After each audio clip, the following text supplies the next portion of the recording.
1 second. Okay, super. We're on record. So welcome to the monthly forum. This is our second one for those that are new to this. And we have taken the opportunity of COVID to kind of pivot how OneAbility is connecting with our members, to bring folks together and have some dialogues about some of the things that are happening for us as organizations that are serving individuals with disabilities, and what we need to kind of think about and plan for together, and an opportunity to just really learn together. So I also want to begin by acknowledging the traditional territory of the Coast Salish people and the Esquimalt and Songhees nations, who I'm very grateful to be a guest living, working, and playing on. And I know we have people from not just the Greater Victoria region, but also other regions of the country. So I hope that you can just take a moment and acknowledge the territories that your guests or maybe not guests living on, and just really appreciate that we get to be here and be safe in our homes and in the places that we're working and playing. So I want to kick off today by introducing our three panelists. So today we're going to do it a little bit differently than we did our last member forum. We are going to have three panelists speak, but we also really encourage others on the call to talk about what's happening for their organizations as they look at return to play, and to share any resources that you've come across or that are helping you make decisions as you navigate these next few weeks, months, and look at what your organization is doing going forward. And we also will have people ask questions in the chat box that our panelists or others can answer. And it's just a real opportunity for dialogue. And we're actually going to do a little bit of a roundtable introduction in just a second. But first, I just want to introduce our three panelists. So Gail Hamamoto is the Executive Director of BC Wheelchair Sports Association. She's also the Vice President of the Canadian Paralympic Committee, and sits on more committees than I can probably name influencing sport in this country. And she's a good friend of mine, and I'm just really grateful to have you here today, Gail. And I know you've been immersed in the space, so looking forward to you sharing your expertise. Thanks, Andrea. We also have Sarah Black on the phone, and Sarah is the president of Victoria Wheelchair Sport Club, and in her day job works with Athletics Canada on the para-athletics program. And Sarah actually has been with OneAbility since the early days and had this role of coordinating a few years back, and I know will bring a wealth of knowledge to this topic as well. So welcome, Sarah. And then Robert Bedauer is the CEO of the Pacific Institute for Sport Excellence. He's going to join us just a little bit later because he's on a sport tourism related call right now, and doing double duty this morning. So Stacy's also with us today from PICE, and she'll kind of jump in as things come up related to PICE before Robert gets here. So welcome to Robert and Stacy. I want to do a little bit of a fun little roundtable introduction. So these are my Happy Salmon cards, which I would love to do with you all in person one day. And those of you that have been in facilitations with me before have probably played Happy Salmon at some point. So there's 5 handshakes, and I know handshakes are totally taboo these days, but we're going to do a little handshake. So there's a high five, there's the pound it, there's a switcheroo, which is just a little spinny do, okay? And then there's Happy Salmon, which is like a salmon tail slapping, okay? So you get to pick which handshake you would do if we were all in person. Tell us which one, introduce yourself, what organization you're with, and something fun that you have coming up this weekend or in the next little while. Okay, so we're gonna go down the list as I see the list. So hopefully no one else joins because it tends to jumble the order, I find. But Gail, why don't we start with you? What handshake, and kick us off? I think I really like this because it's fun and different and crazy. Obviously, Andrea already introduced me. I have been with BC Wheelchair Sports for 26 years this month, which is a lifetime. But, you know, I think like many of you, I'm with this organization because I care passionately about the work that we do, and I deeply appreciate the people that we get to work with and serve. So it's been a privilege to be able to do that. Something fun, I think like many of you have been either immersed in return to play or our gaming application. So there's been no fun to be had for many, many days and nights. So this weekend, once I press send on that application, I'm really hoping to get into my backyard and sit around the fire pit with the twinkly lights and just chill out. Awesome. Well, I look forward to you doing that and sending me a picture of your twinkly lights. I will. Okay, I have Sarah Bauer next. Sarah, welcome. Hi there. I'm Sarah Bauer. I'm the manager of Child, Youth, and Family Rehabilitation Services at the Queen Alexandra Center in Victoria. I think I would like a high five. And I am looking forward to my new electric bike being delivered next week. Ooh. I will say too, I just have a bit of an unexpected something unfolding here, and I may have to, if I get a call, jump off unexpectedly, but I'm hoping to take part in the whole time today. Okay, well, we appreciate you being here, and I know this is new for you, so welcome, and we will have it recorded and on our website later today, so you can always check back in if you have to jump off. Thanks, Andrea. Okay, Michelle, I have you up next. Hey everyone, I am the communications manager with BC Wheelchair Basketball. I currently live in Calgary, but I work for BC organization, and my handshake would be the happy salmon because I'm drinking out of my Salmon Adams Lake coffee mug this morning for the sockeye, for the salmon run that always happens up there. Yeah, even though I live in Calgary and stuff, I'm kind of immersed in the return to sport stuff that's happening in Alberta based on some contracts that I do here in Alberta, as well as managing all of our client communications for stuff that we've got going on in British Columbia as well. So it's an exciting time, Gail. Because I don't have to do gaming stuff. That's all Sean and Elizabeth. So yeah, no, it's all good. Awesome, thanks for being here. Karina, I have you up next. I can't hear you. Yeah, there we go. There you go. Hi, everyone. I'm Karina, and I'm with Power to Be Adventure Therapy Society.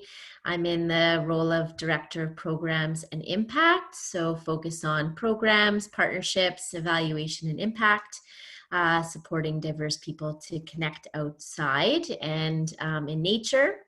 And also sit on OneAbility as the co-chair with Robin for the last couple years. And I'll do the pound it because that one's probably not going to happen so much. We'll probably have to do something else with an elbow or an ear or something like that by distance. So that's mine. Yeah, happy to be here today. Definitely working lots on, as we're calling, kind of our recovery and redesign for our program models, and trying to combo where people are at and continuing to do a bit of virtual offerings as well as in person in small pods. So that's kind of where my head's at, is trying to negotiate all of those pieces. Thank you. Okay.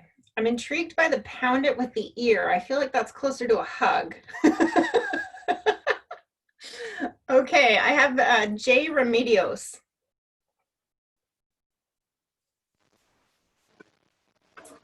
Hi there. My name is Jenna. Sorry, my internet is not great, so like the least amount of on-screen time I can do is best. But yeah, sorry, my name is Jenna Remedios. I currently work at UVic with Alyssa Hindle and kind of heard about this all through. I spoke to Andrea a couple weeks ago on the phone, and she mentioned this. I have a background in therapeutic recreation, but I'm new to Victoria, so I thought I would just pop in kind of as a passive member today to see what everyone is about, because this is an area that I'm really passionate about, and I would love a high five right about now. All right, you got it. Thanks, Jenna. Yeah, Sarah, thank you. back, you're up.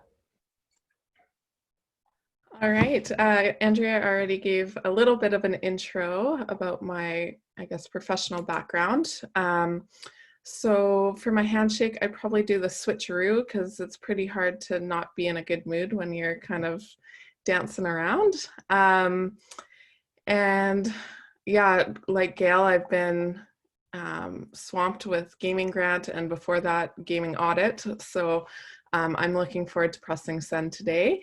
And then in a week, I start a program at UBC, the High Performance Coaching and Leadership Program. So that's exciting. But I have a bit of a, I guess, a week reprieve before I start that. So looking forward to just getting outside and relaxing. Awesome. Thanks, Sarah. Daniel from iSpark.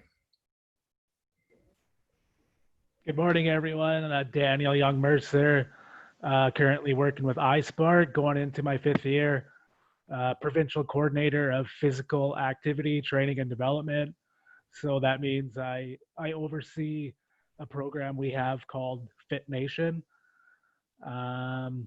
Yeah, currently we're learning a lot about our organization and our ability to migrate programming online and virtual support to a high number of leaders, which we trained last fall. We trained close to 200 leaders last year between September and December, and their deadline for final reporting to run their program is coming up in June. Obviously, COVID is allowing some sort of flexibility, so we're mitigating and coming up with solutions on how we're going to go about that as an organization and doing the best we can to support our frontline community leaders running their program. Something fun, we're really busy right now with work, so I'm looking forward to just relaxing and enjoying no responsibility this weekend. And you've got your handshake. And yeah, my handshake, happy salmon. I knew it. Daniel's done these cards with me many times. Awesome. Okay, Stacy. Hello, everyone. My name's Stacy Land, and I'm Business Development Manager at Pisces. And we're excited and busy to get things going to reopen in mid-June. So look forward to hearing everyone else's experiences with their reopening and kind of activation plans. I would probably do a pound it as my handshake. And I had a fun start to my morning. I went up Mount Doug this morning with a friend, so that was a good way to start the day. And my husband's golfing this afternoon, and my kids are going to a play, which is so nice. So I have a free afternoon to myself. Not sure what I'm going to do, but I'll enjoy it. That sounds very fun. Did you give us a handshake? Pound it. Okay, sorry. All right, I have Mark next. Hey, good morning, everybody. Mark Shepard here. I'm representing Lifetime Networks. Yeah, we provide support for people with diverse abilities, all throughout life. Yeah, out of the, it's funny, the happy salmon. When I was growing up, I used to call it spawning salmon, but happy salmon's probably a little more PC, so that's good. That would definitely be my handshake. I haven't done that one in a couple of years. That felt good. I'll do it again. Yeah, just like y'all, we've been really busy, sort of balancing delivering program now, but also looking a day ahead, a week ahead, months ahead, potentially years ahead. So it's been a lot. I'm excited this afternoon. Yeah, just to have a couple cold ones in the side yard in the sun. Nice, enjoy those. Amy, I have you up next. Good morning. My name's Amy, and I'm with the Children's Health Foundation in Vancouver Island. I work within the Community Investment Department. So right now we're just working with all of our community members who are looking to return back to work. And so we're trying to find ways to support them wherever we can. For my handshake, I'm gonna go with a high five because I haven't got one in a really long time. And this weekend, I'm looking forward to getting out in my garden and doing some gardening. Nice, enjoy that. Archie, I have you up next. Hi, can you hear me? Can hear you, can't see you. Can't see me. Now? No. No, there. There?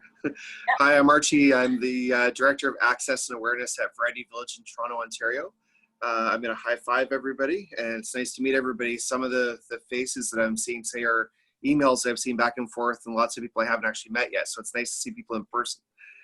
This weekend is dog time, as always, and I have 2 dogs that are looking forward to, well, maybe not so much walking, probably 8 or 10 times a day. So right now they're both hiding from me. I don't know if you can see one hiding in the back, and one is hiding beside me, thinking next walk's coming soon. Looking forward to talking more. Thanks, Arch. Okay, I have Ontario Para Network.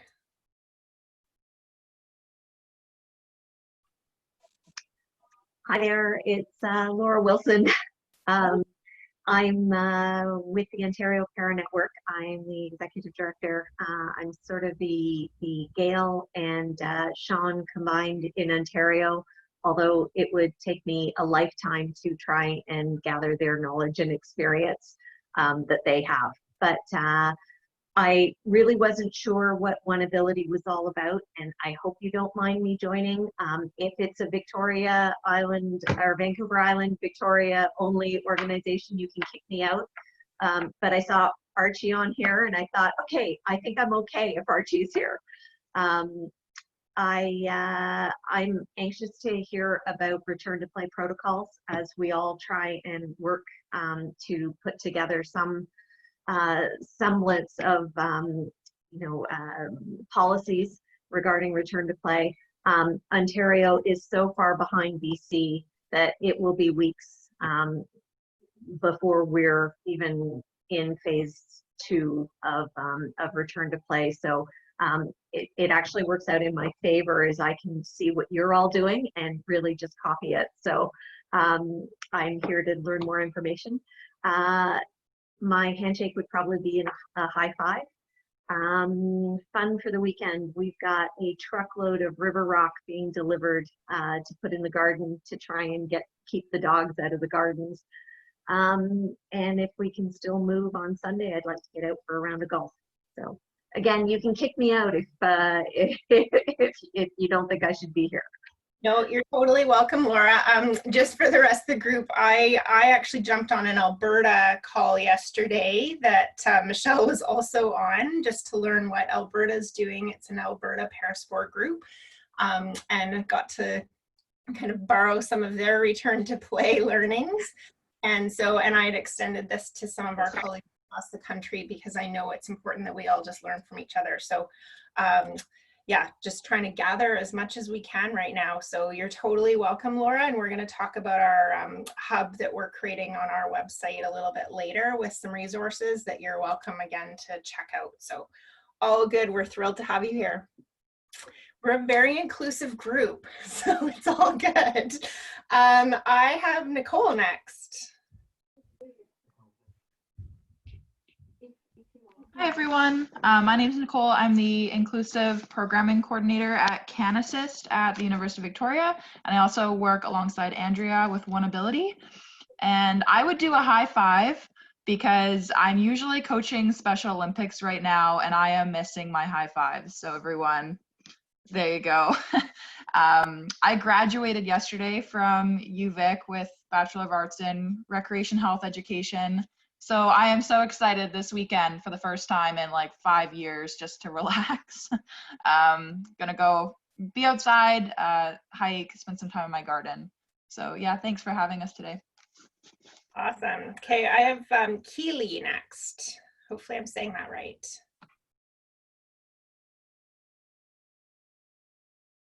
It says connecting to audio. Maybe we'll go to Deanne and come back to Keely.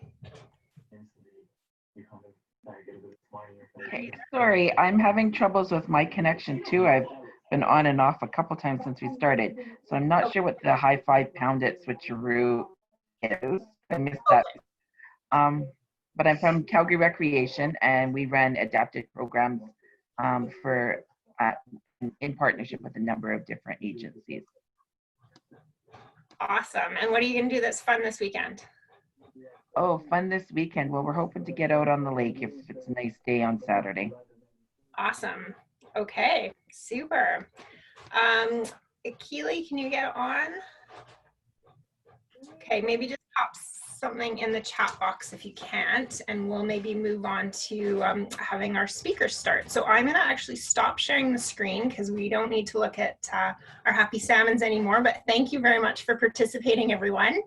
And I'm going to kick it over to Sarah to start us off with some of the work that Victoria Wheelchair Sports is looking at, and also Athletics Canada in terms of return to play. Thanks, Andrea. Nice to see everyone. And Laura, good to see you on a different platform. So in terms of Victoria Wheelchair Sports, we've decided not to restart our programs until the fall, until at least September. The summer months tend to be a little slower for us anyway, so we're just gonna giving some time to see how everything else works out and hopefully hit the ground running or wheeling in September. That said, being a club, we have great resources above us, but also kind of because we don't have our own space, we are kind of restricted to what the facilities that we use are going to be implementing.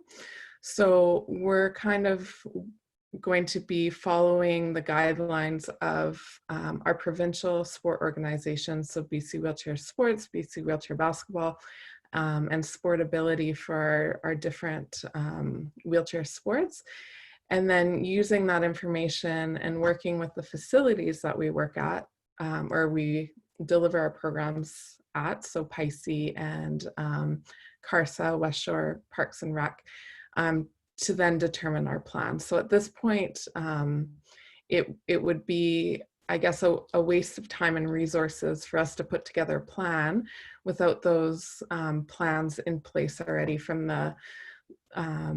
the facilities that we fall under and the provincial sport organizations that we fall under. So that's kind of the plan, not plan, with Victoria Wheelchair Sports right now. And like I said, we're gonna wait till September. So we have some time to sort that out. In terms of what Athletics Canada is doing, obviously it's an individual sport. And so there's gonna be differences and different kind of return to play strategies and different allowances for those athletes to be able to get back to training because it's an individual sport. So there's, I guess, a lot more flexibility than with some of the team sports. The other benefit of athletics is that it's outdoors, and we know that the risk of COVID transmission is less outdoors than in an indoor facility. So there are some benefits there. And we've put together plans for each of our hubs. So we have a hub in Victoria here, and then another hub in Toronto. And again, it's a very collaborative effort. So our sport has been working with the On the Podium with the National Task Force. So we've been getting a lot of information cross sports, cross sectors, to help inform some of these decisions and new plans and policies and procedures. And then again, both of our hubs work with other organizations and facilities. So in Toronto, we work with the Toronto Track and Field Centre. We're also on the York University campus. So we have to work with those different organizations to create our return to sport plans. In Victoria, our hub is located in the PICE building and working with a lot of CSI Pacific staff, which again is on Camosun College land. So it's it's a unique, but probably not unique. I'm guessing a lot of your organizations work with different organizations and different facilities to deliver your programs. And so, you know, it's going to require that discussion amongst those to determine your return to work plan. Some other points that I'll address is just some of the different strategies that we're implementing on that national level at our hubs that might help to create your plan. One thing I will mention is that the task force that On the Podium put together for Return to Sport, they have completed their document, which includes a risk assessment tool, and I think Gail will speak to it as well. But it's off to translation right now and should be available on their website within the next week. And I really urge you to look at resources that have already been done and not try to reinvent the wheel. We know a lot of your organizations are limited in resources and capacity, and there's just so much information to navigate with COVID and the different recommendations coming down from provinces. And I know we have some people outside of BC here as well. So different areas are going to have different timelines and different strategies and different recommendations and different policies and requirements. So I urge you to use the resources that experts in our national community have already put together and build off of that. It's obviously not going to be complete or a one size fits all, but the work has already been done. So I urge you to use those resources and feel free to reach out to me or Gail or Andrea if you need access to those resources, because it's just a lot of information to be navigating on your own. So I'll once it's posted on the Podium website, maybe Andrea can send it out to this group, because there's a lot of good information in there. So some of the key areas that we're looking at, especially in our hubs, is to implement a pre-screening protocol. And this is something privately I've done as well. I'm an athletic therapist, and we've kind of gone back to work over the last week or so. And so pre-screening is if you look at the pyramid that, or I guess the reverse pyramid that Dr. Bonnie Henry released, you know, that pre-screening is the biggest chunk. So we want to make sure that anyone coming into our space or into our communities or into gatherings haven't been traveling outside of Canada, but I would go so far as the province. And I know Vancouver Island, we're doing quite well because we are an island, and we're likely going to see an increase once travel starts to resume. So for me personally, with my clinic and seeing patients, I'm actually restricting that to not leaving Vancouver Island right now. So again, there's going to be multiple phases, and you're going to have to figure out what works for you and your organization. But yeah, pre-screening is important in terms of travel, in terms of being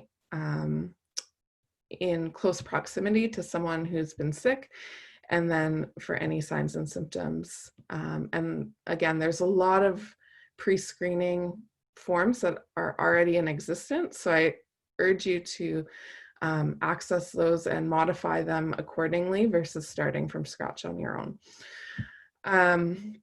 The other thing I'll talk about is waivers and insurance. So this is a key aspect of this return to sport, and I'm sure Gail and Stacy and Robert will touch on it as well.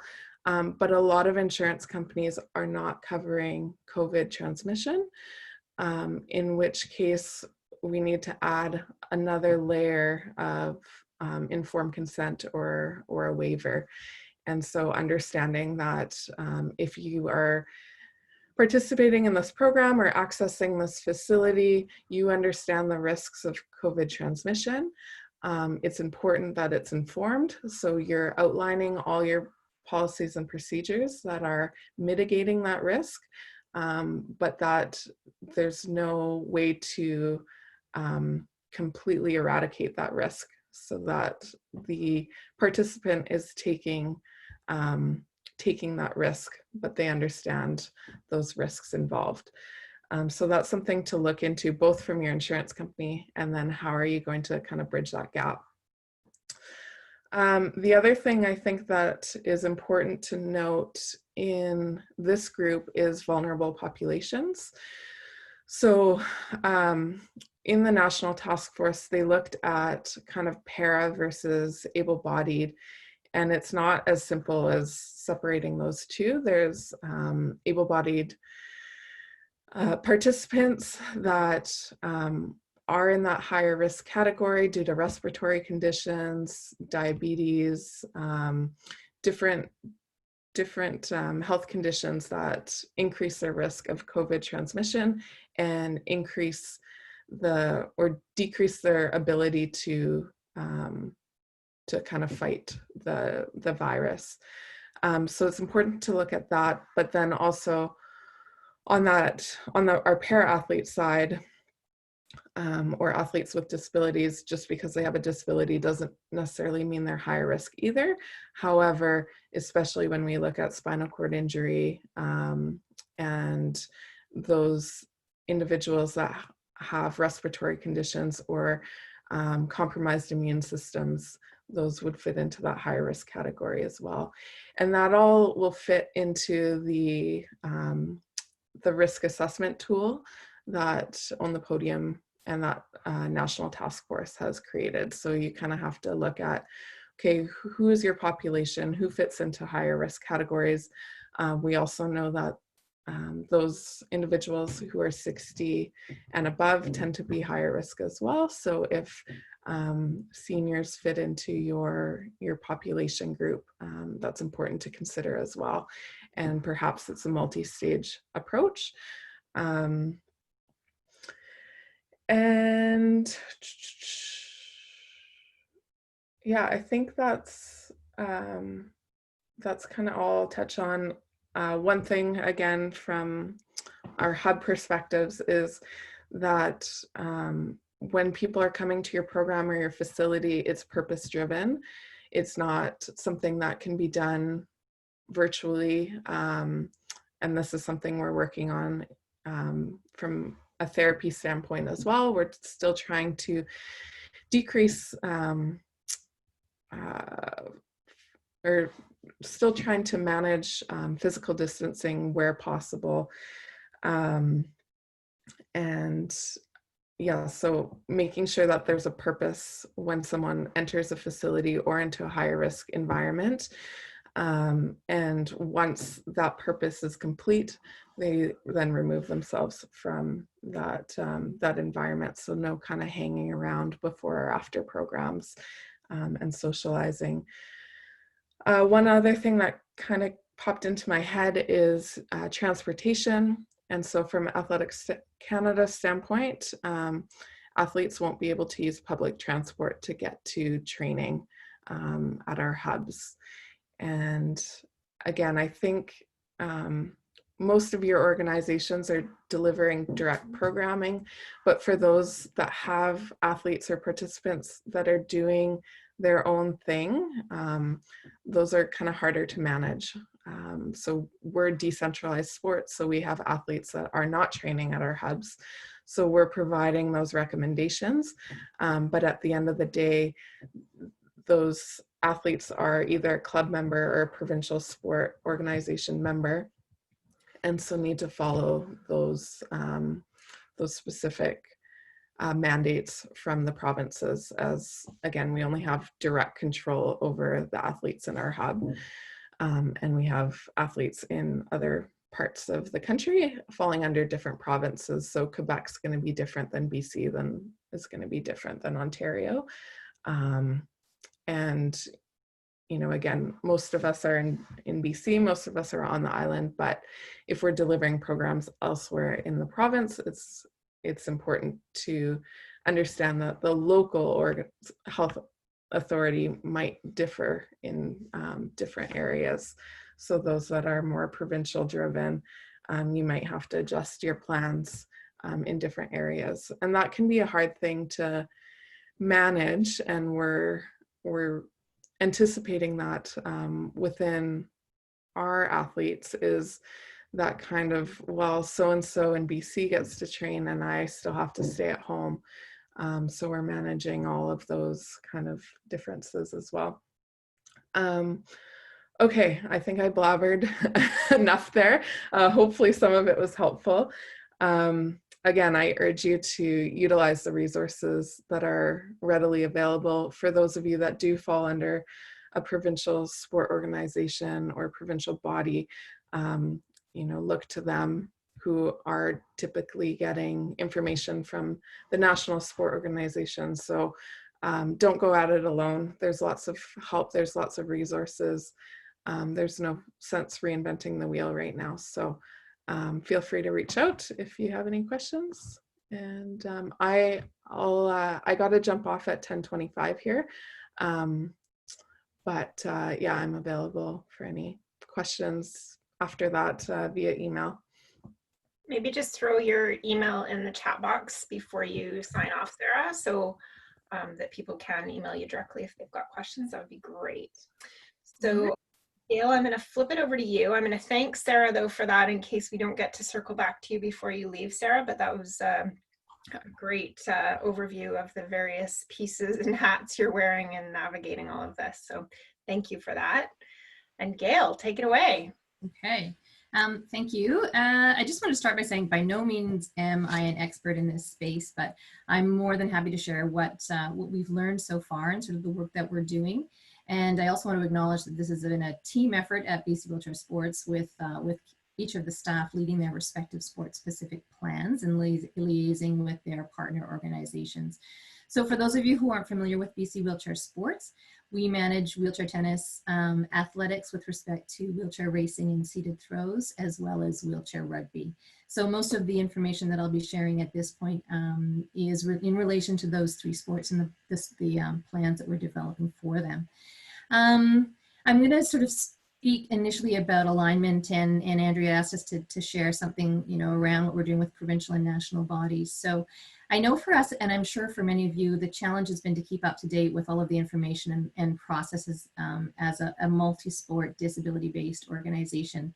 We feel like we're endlessly reading, endlessly trying to keep up with each of the new sort of releases of drafts and plans that are being developed to make sure that we're apprised. And I will admit right now that I don't feel up to date. I feel like there's still things out there that I need to read and review and learn.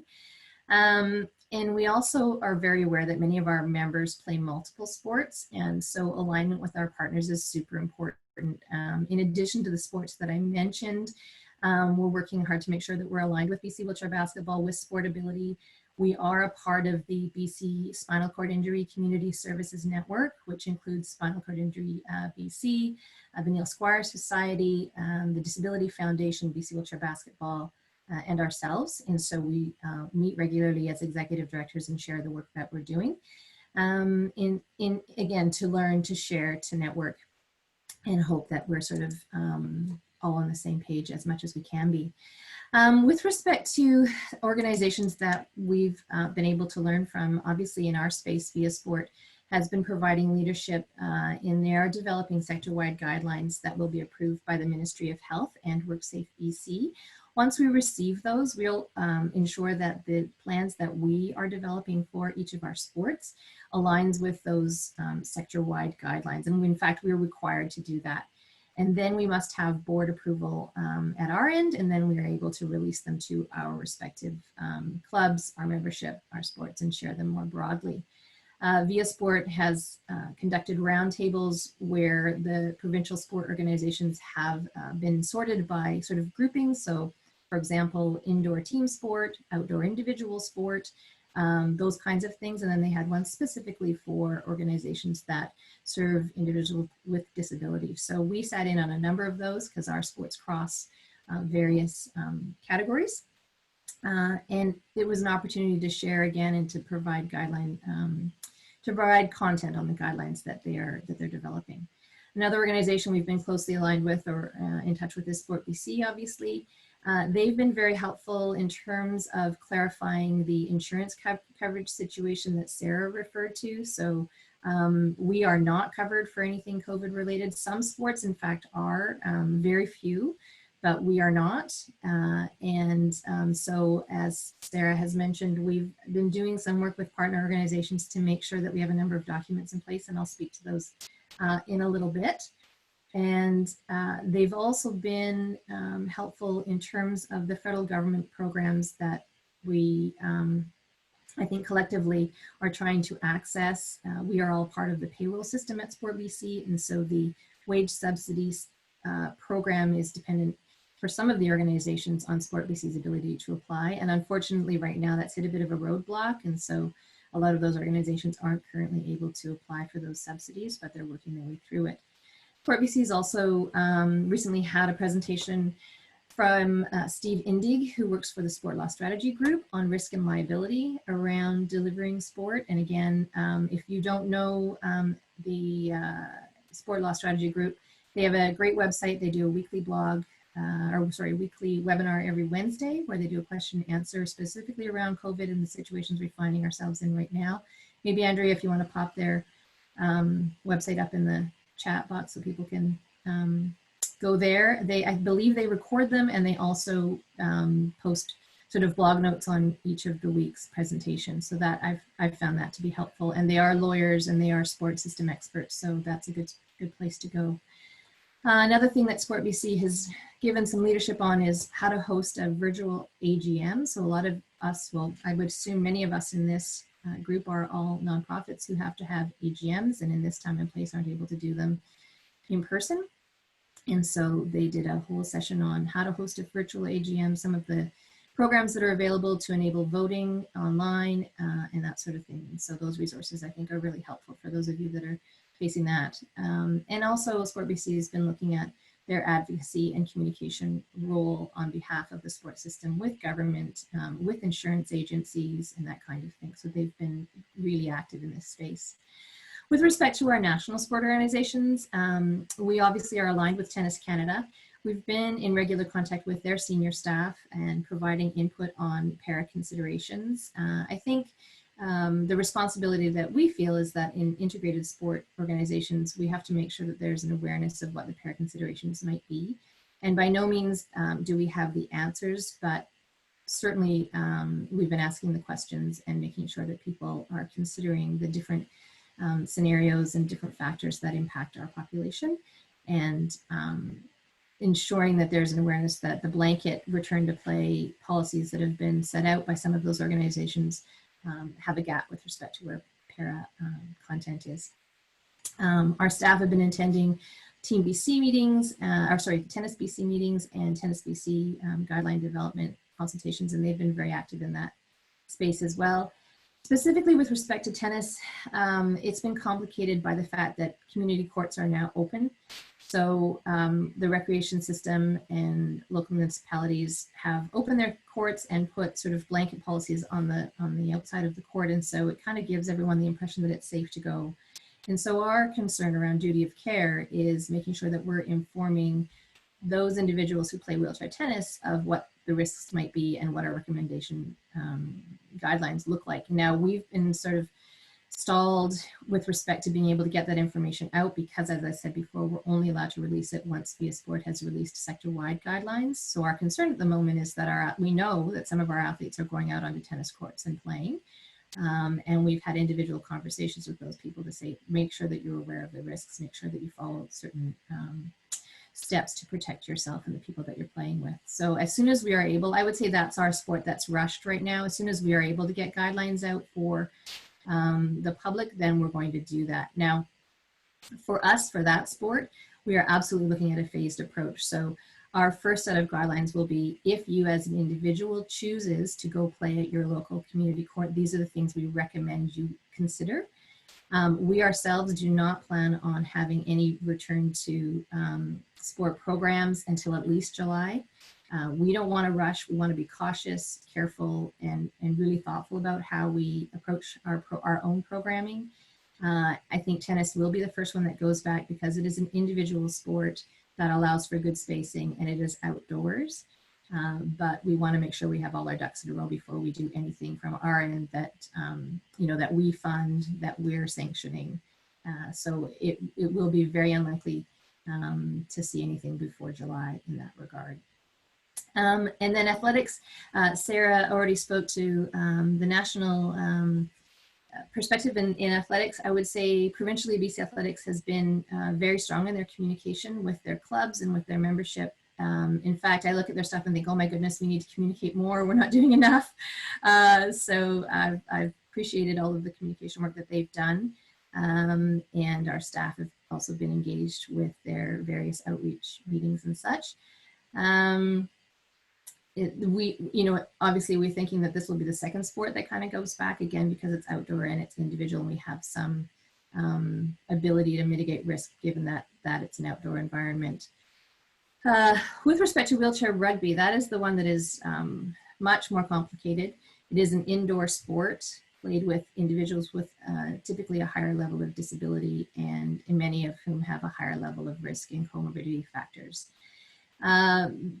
The good news is that Wheelchair Rugby Canada has been doing a lot of work on their return to play guidelines. They're not complete, they're in development mode, but they did host a Zoom meeting with all of the provinces this week and shared the work that they've done thus far. And I did ask them how much of that we could share with this group.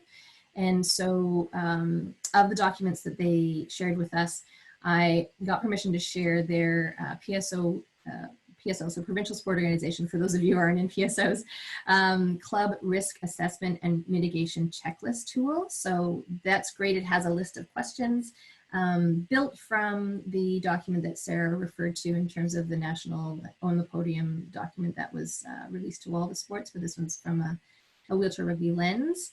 And it just helps you kind of go through the checklist that you might want to consider. And I think, like all of you, I've been sort of gathering the various resources and then trying to extrapolate what is most relevant to the activities that we plan to have and the people that we serve. So, you know, while you might not be having a wheelchair rugby program in your organization, perhaps you serve an individual with a similar level of disability or a similar profile in a similar environment. So then kind of picking out the questions and the checklists that are most relevant to you. Hopefully that's of help. For us, that was the one we were really waiting on because their working group, that and athletics, their working groups have medical professionals on them. And for me, as a non-medical professional, that was key. I didn't feel safe, and I still don't feel safe, creating guidelines that have medical implications without them having some sort of sign-off from medical experts. And so I'm very reassured to hear that athletics has that, and I know that wheelchair rugby also has that. Dr. Andy Marshall is on their working group, and he has also been working with the Canadian Paralympic Committee, and they are reaching out to their international colleagues at Paralympic committees around the world because they've recognized that there's a lack of research for our population with respect to COVID. And so from chief medical officer to chief medical officer, they're sharing that information, and hopefully that will trickle down to the rest of us in the coming weeks and months. So I'm just looking back at my notes because it's a lot of content to share with you.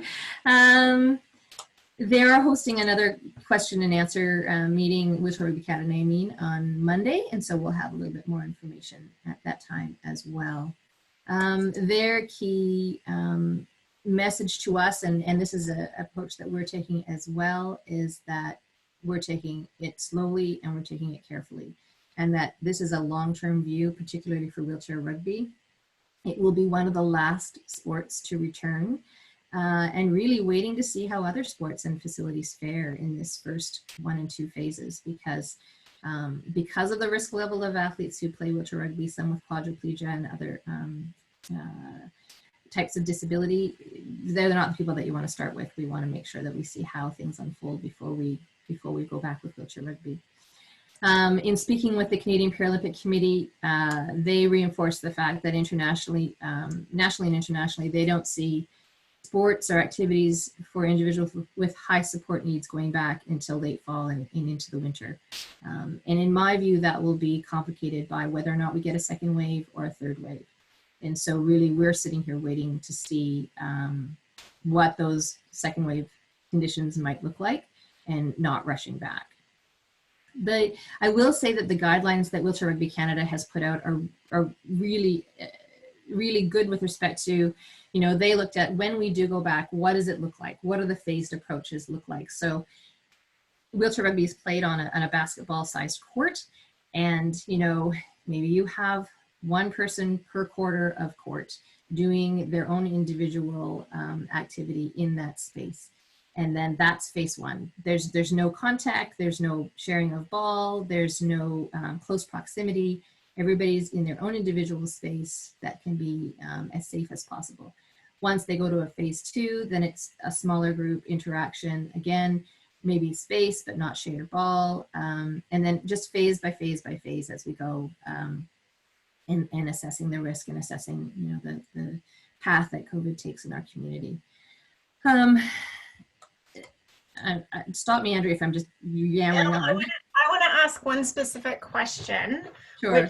Which, no, this is great. We've been talking a lot about sort of what we're planning for our athletes and our participants, yeah. But I want to flip it and ask what you're planning for staff as well, because I was on the sport law and strategy discussion this week, and one of the things that really strikes me, there's a couple of pieces. One is the whole mental health impact that this is having and will continue to have for quite some time, and how we plan to support both participants and staff from that perspective. Mm-hmm. And I know your organization and team have been really proactive around the mental health space over the last number of years. And then secondly, just thinking about like when we start to return to offices, what does that look like for your team? And one of the questions I asked with Sport Law and Strategy Group the other day is, you know, what's that expectation of people having to go back to workplaces, and how does that play out in environments where, you know, that staff person doesn't feel comfortable doing that, or they have a condition that maybe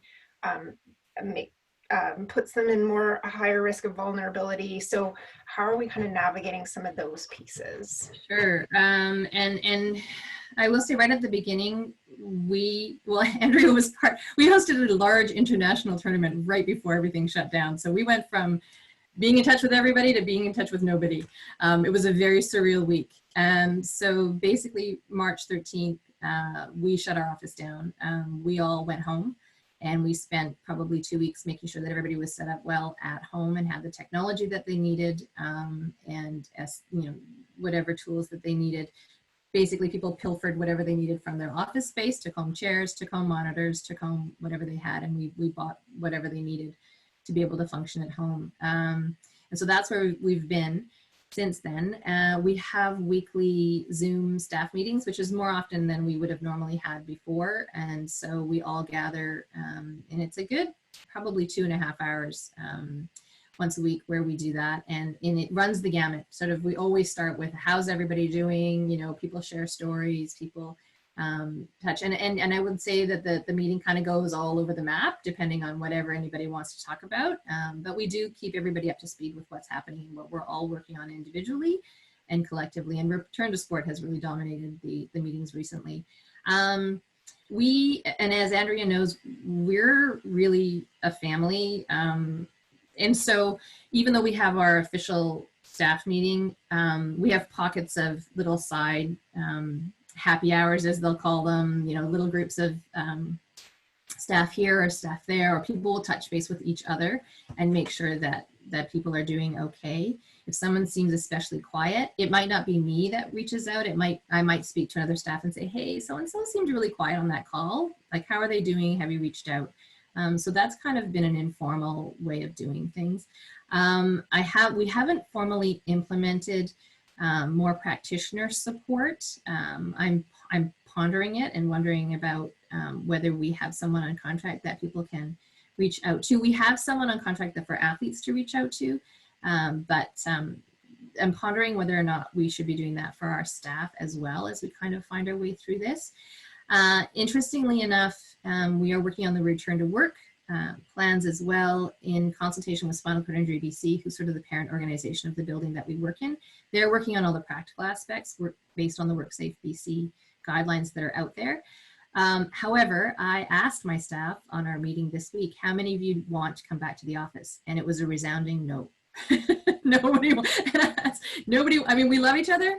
No one wants to go back. No one is interested in having to worry about washing their hands and not using the bathroom or not using the food space or whatever it might be. We are set up that people could physically distance from each other if they wanted to, if we have enough space to do that. But right now, everybody is more than happy to stay where they are. We have said, particularly with our staff who have physical disabilities, we have said right from the get-go, you decide when you come back. You know, and Nate has literally said to us, it's probably not going to be for 5 or 6 months, and if that. And as an organization, we fully support that. We also made the decision early on that whatever it would take, as much as humanly possible, we would retain our staff. So we're recognizing that we have some staff on board right now who are not able to do the jobs that they originally had to do. So some coaches are sharply reduced time frame, but out of loyalty to them and support for them and their families, we've kept everybody on payroll in order to make sure that their health and well-being is taken care of as much as possible, and shifted some of the responsibilities for those individuals to things that they can do at this time. So really, we've been trying to do a person-first approach. What is it that you need? How can we support you? And making sure that they are front and center of you know, and you know, and Andrea probably knows this too about our organization. We're pretty demanding and we're pretty high producing in terms of, we've got a lot of workaholics in our organization. And I think for a lot of us, accepting that we're going to be at a much lower level of productivity because of everything else our brains are processing right now, and being gentle with each other and gentle with ourselves to acknowledge that we can't do all of the stuff that we used to do. We're not working at that level of productivity.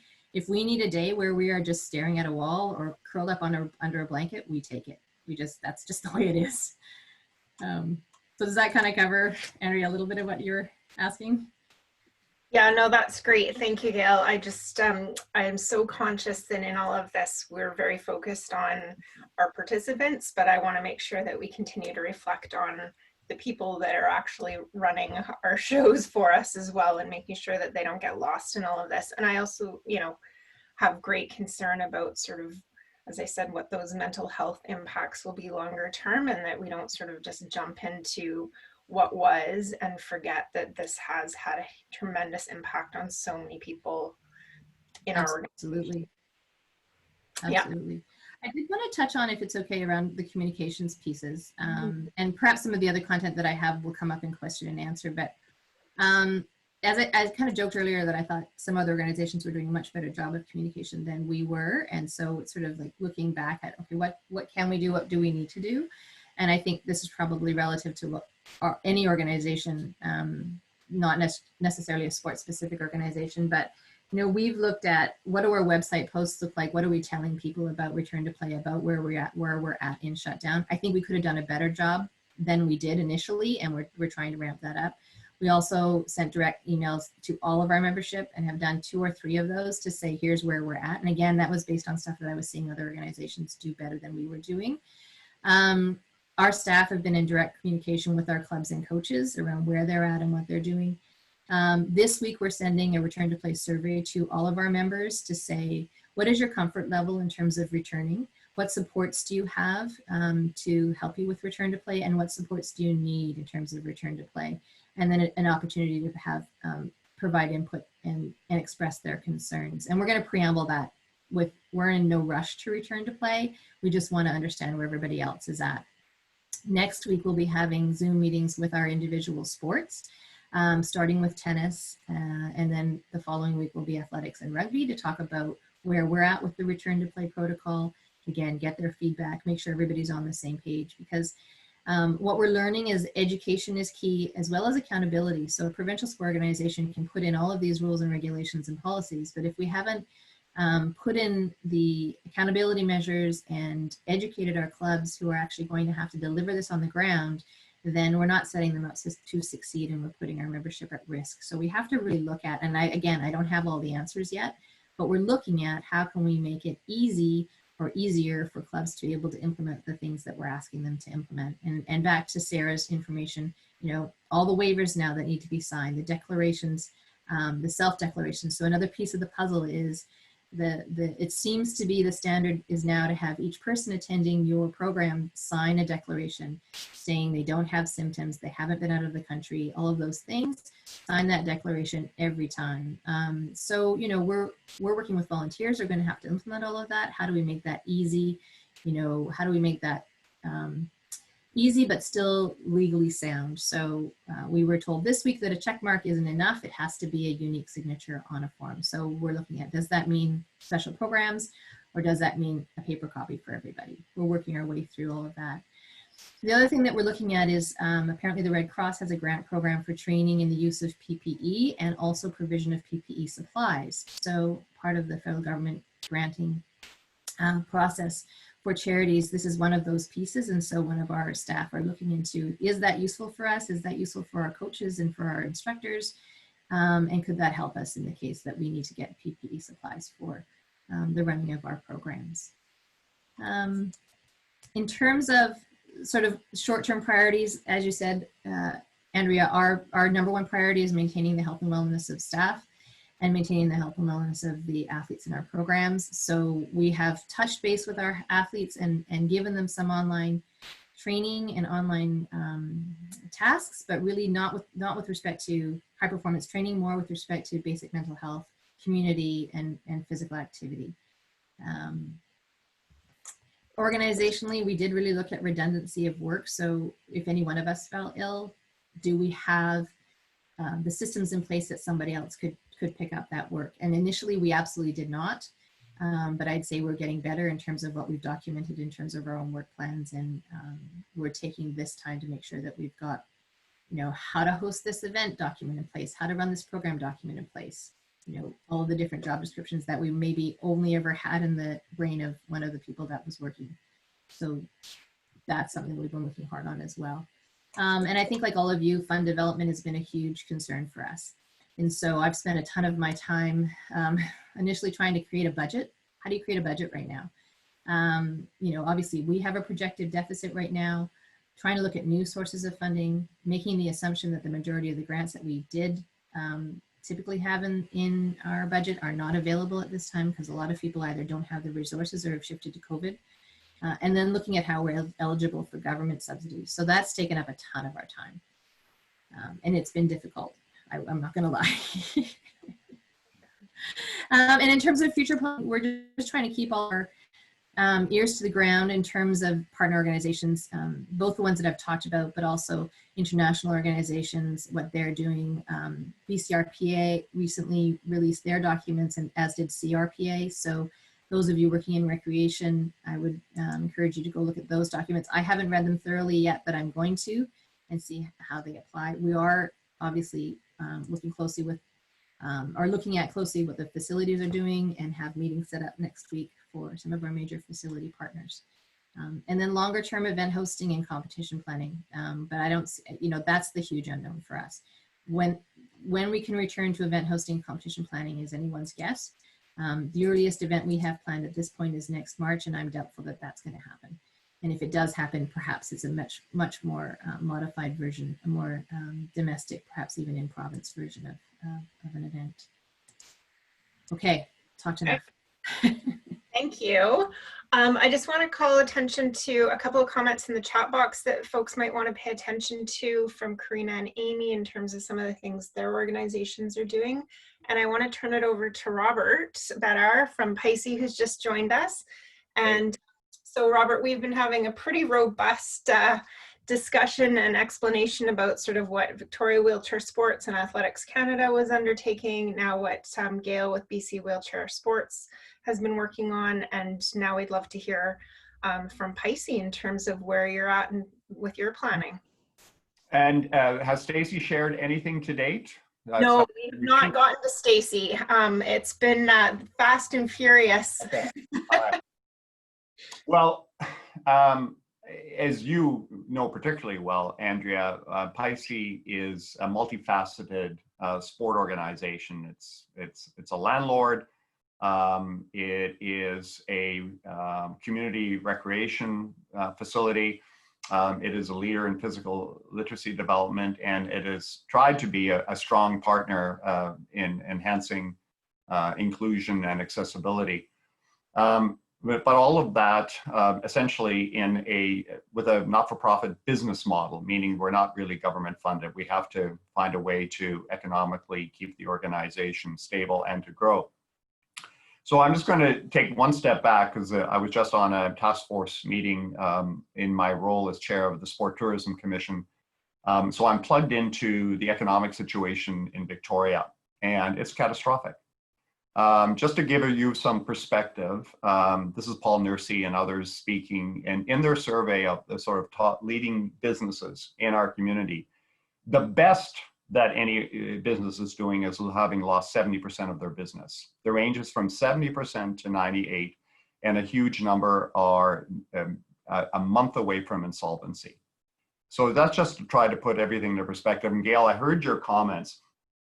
On the one hand, of course, our number one priority is health and safety of those that we work with ourselves, starting with ourselves, those that we work with, those that we serve. But that health and safety also includes, you've said it, mental health, emotional health, and that's our economic viability. So I have a huge concern of how we manage the recovery and re-engagement over the next year in a way that we are still left standing and able to support those that we support and work with. And that's going to be our trickiest balancing act because I'll be candid, while I fully agree and understand that the various health safety guidelines we want to implement, we also need to be cognizant of what world is it that we're re-entering and how do we find a way, what is our tolerable level of risk in re-engaging? Because I mean, we've always had risk. We've always had risks that we might get injured or we might get sick. We can't go to zero in terms of tolerating any risk at all. And I think that that's really probably our biggest challenge in sport for sure. Sport and recreation has a big challenge because of the physical contact that we have in all this. So that's just my overview preamble on the conversation.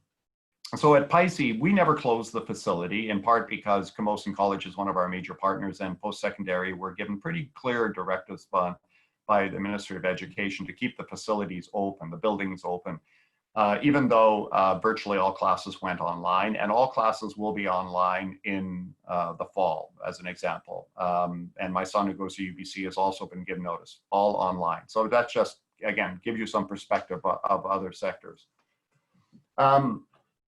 Gail mentioned that the BC RPA document, all 53 pages, by the way, of it just came out. I've glanced through it, so there's some happy reading for you, but an important document to take a look at. So obviously they took some time to really outline from a facility access point of view, really more than anything else. And liability is a big concern that the sport sector and rec center have. So let me tell you how we're dealing with that. I mean, we have a good lawyer on our board, and we actually went to a much more streamlined version of an electronic waiver, which we've been told, Gail, is fine because we're signing mortgage documents and major contracts with electronic signatures. So I think we can get away with signing a waiver that way as well. Yeah, I mean, just to clarify, the advice that we got from Stephen Digg was the checkbox is not okay, but if you can have an electronic unique signature, then that's okay. Right. That was our clarification. Because we need to go to that world too. Because what that does do is reduce touch points, and that's one of the mechanisms that we can help facilitate getting quickly more re-engaged. What Stacy hasn't said is that silver lining, we actually had a major renovation project where Stacy and her team were able to raise close to $800,000 to completely redo our gym with an accessible focus, as well as resurface our front entrance. So Andrea, we actually moved the statue, believe it or not. yeah, that was we have pictures of that. So I'm happy to see the silver lining for us is the building was pretty much empty. The contractors wanted the work. The money was restricted and available. So the front entrance has been resurfaced. Again, it's a sports surface now to make it also more accessible. The gym renovation, we now have hanging basketball hoops. So there will be a permanent performance court capacity built in. But the big one is our seating is going from those cumbersome dinosaurs we used to have and shove across the gym to doubling the seating from 400 to 800, and it's push button telescopic. They just come out into the floor. So our ability in the future to host events, both para events and able-bodied events, is going to be enhanced. So that's a bit of good news in that regard. We just had a meeting with our key partners a couple of days ago, as we are all moving now to some level of re-engagement through phase 2, which is what we're in.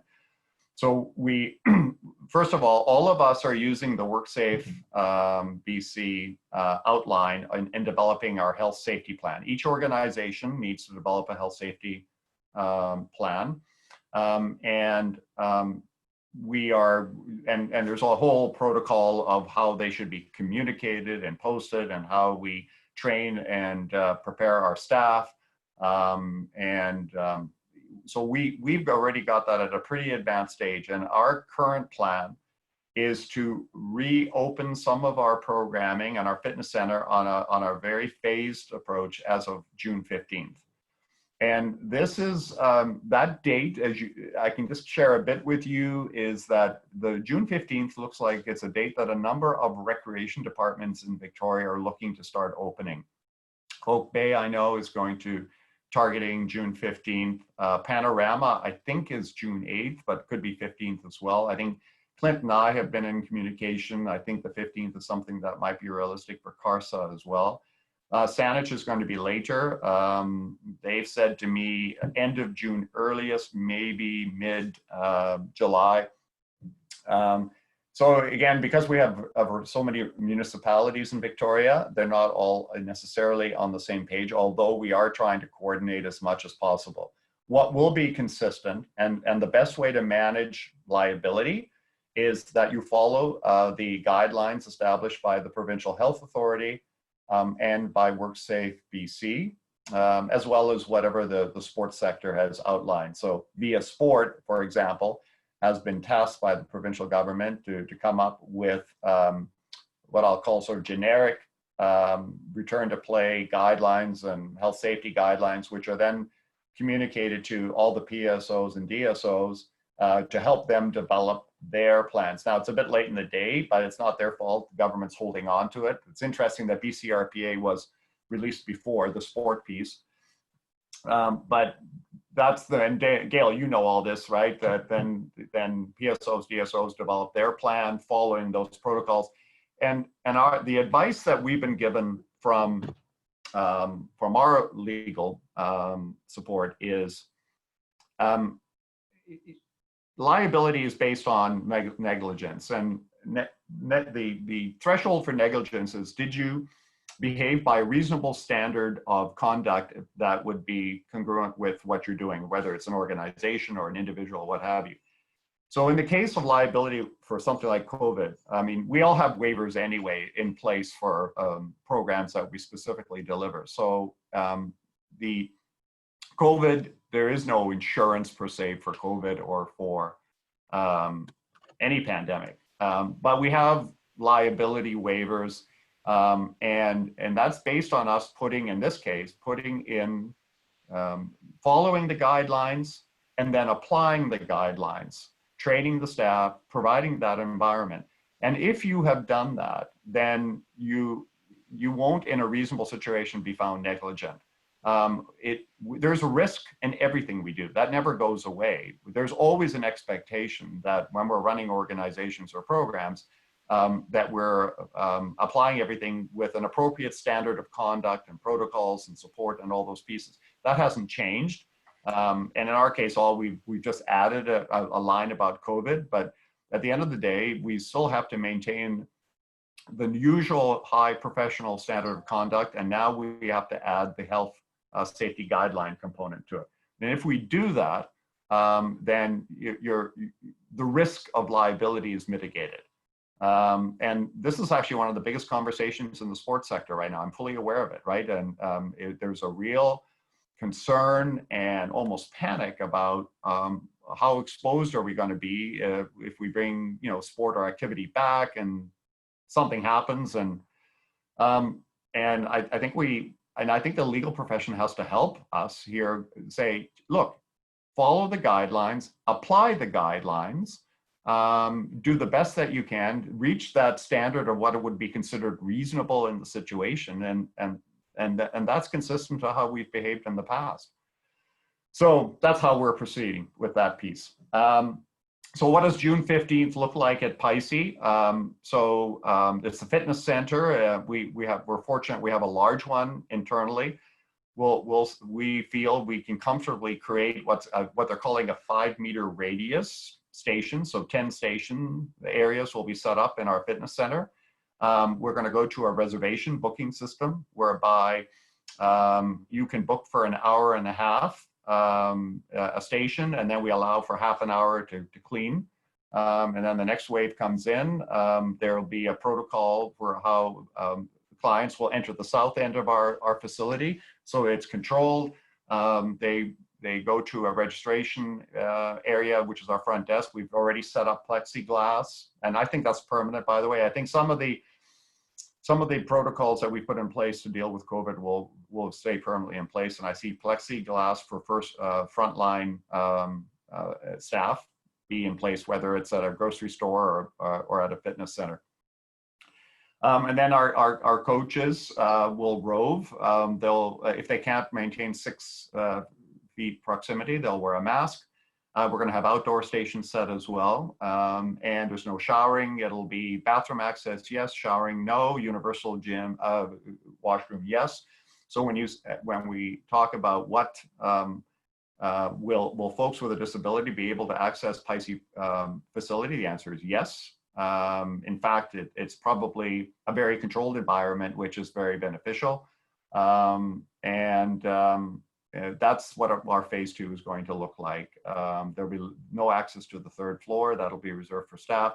CSI Pacific will, on a very limited basis, begin their performance training for Olympic, Paralympic athletes starting June 15th as well. Access point will be their gym area. So we have separate entrance areas to help mitigate too much congregation of individuals. The rest of the staff from our 3 big partners will go through the main entrance. So we've got 3 different entry points. We're debating on a staff level screening, that electronic screening, or we're actually going to have a book for people can sign into so we know who's in the building and when they leave. But we had this conversation again the other day. We've already had to behave with a screening protocol for the last 2.5 months. I mean, it's very clear. You don't come to work if you're feeling ill. You don't come into a facility if you've had any contact. But I think we'll formalize that a little bit more, that each day, if you're going to come in, you need to go through the checklist and identify that you're good. That's phase 2. I'm optimistic that, especially in Victoria, given that we haven't had a new case of COVID for over 3 weeks, and the level of compliance that's happened here, I think that we will be able to, and this, Paul Nursey confirmed this, the target for phase 3 in our region is 3rd, 4th week in June. So let's say July 1st. I think July 1st is not unrealistic to think that we may be in a phase 3 situation, which, and I'm not sure sports there to the same degree, but we'll see. At any rate, phase 3 won't be November. Phase 3 will start to happen on a provincial level, I expect, in end of June, early July. Phase 4 is a whole different situation because that's competition for us. And Gail, I agree with you, not in 2020. That's going to happen in 21. I think step 1 is for us to get back onto the field of play, to become active, to be in a safe environment, and for us incrementally to move forward and build our collective confidence level around this. All that changes once we get a vaccine or a really effective antibody test. But I'll probably take a break there if folks have questions or comments. Go for it. Thanks, Robert. So maybe we'll just open it up generally if anyone has questions for any of, well, Sarah's obviously gone, but for our panelists or comments that they want to share in terms of what their return to play is looking like for their organization. I'm conscious we have about 7 minutes left, but I want to give people the opportunity to jump in. Yeah, I'll jump in, guys. Yeah, it was terrific to listen to all you guys there, Sarah, Gail, and Robert. Yeah, just from my organization Lifetime, just sort of wanted to piggyback on what Robert was mentioning there. We're very much using the WorkSafe BC guidelines. Obviously, for our office, we're using the office guidelines. We sort of looked through all the guidelines and what applies to our services. One of them was one-on-one counseling, but with our service, we also get a little bit closer. So we also looked at the one-on-one personal care guidelines, but we also, our organization doesn't go 100% with the personal care. So we're just doing our due diligence and trying to pull as many things as we can, and yeah, put in our controls. And yeah, do as much due diligence as we can. So yeah, I just wanted to kind of, that's sort of the only thing I would piggyback on. But yeah, thanks a lot, guys. That was terrific.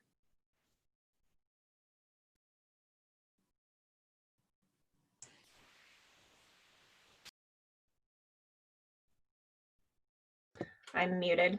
I realized, Gail, you threw a few other things in the chat box. Do you want to speak to those in sort of a minute or so, and then I'm going to maybe move to wrap us up if we don't receive any other questions? Sure.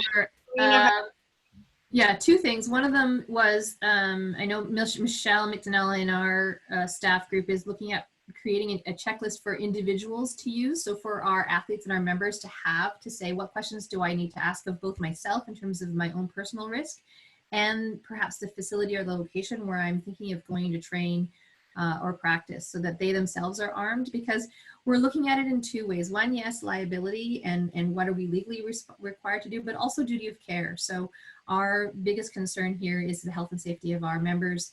And regardless of whether we'll be liable for that, I personally couldn't live with it if we opened up a program or if we encouraged somebody to participate and they became ill and God forbid passed away from COVID. So we're trying to arm our individuals, the athletes, as well as coaches, instructors, and our own staff with as much information as they can have, knowing that it's not perfect, knowing that there are gaps and that we are not experts, but trying as much as possible to approach it that way.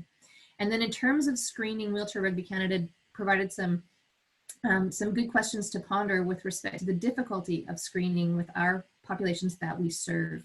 And so we know that some of the athletes that we work with, they have ongoing other issues that they're dealing with. The prevalence of urinary tract infections that may have them running a fever, autonomic dysreflexia that they might be experiencing, all of those kinds of things that make normal. Like, we wondered, should we be taking everybody's temperature when they come to a program? Well, that's probably not going to be useful in our population, because probably they're either they don't have the ability to monitor their own temperature or regulate their own temperature due to their disability, or maybe they have a low-grade UTI or something like that. So that's a challenge that we haven't solved and that they are continuing to look at.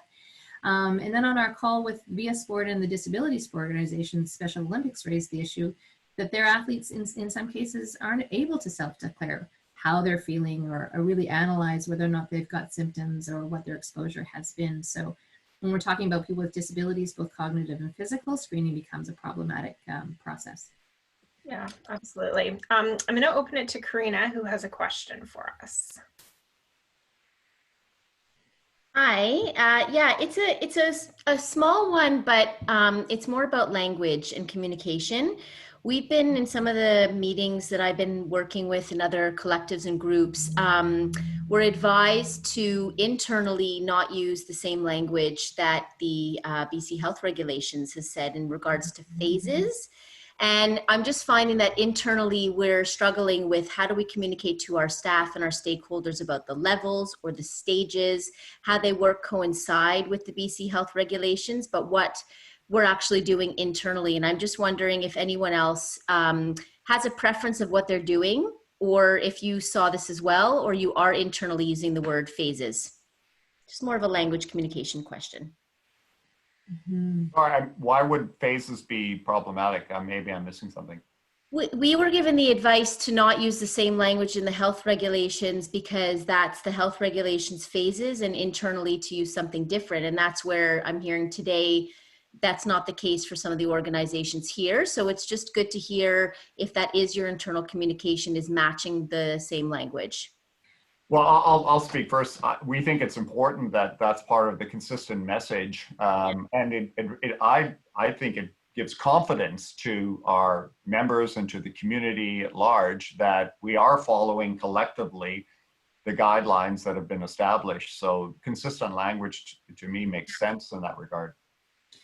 I think for us, because of the population that we serve, we do use the word phases, but we are saying loud and clear, we are going to go more slowly and take a more cautious approach, and in many cases a wait and see, because the able-bodied population will go back in the phased approach, and we'll see how that evolves and whether they pull back on restrictions or not. I'm not willing to say for athletes with a disability that, yep, you're going to be in the same lockstep as the able-bodied population, because the risk in many cases is too high for me to be comfortable with. And so, yes, there are phases, but we are not in the same timing. Absolutely not in the same timing. And that's the pushback that we've been getting primarily from our tennis players, because that is probably the most likely sport to go back the quickest. But we're still saying, hold up, we want to make sure we do this correctly for our population. Great, thank you. It's good for us to understand too. Thank you. Okay, on that note, I think we'll maybe wrap it up. Thank you to our panelists for being here today. That was fantastic information, and lots of links that we can add to our portal so that we continue to share content forward. Please keep the links coming, so shoot me an email at oneabilityvictoria@gmail.com if you've got anything that you think should be added to the portal. And there's a SurveyMonkey link in the chat box, and we'll also email that out later today so that we can get feedback on how today went and what our next topic should be. So thanks everyone. Have a great day. Stay safe and well. Thank you. Thanks everybody.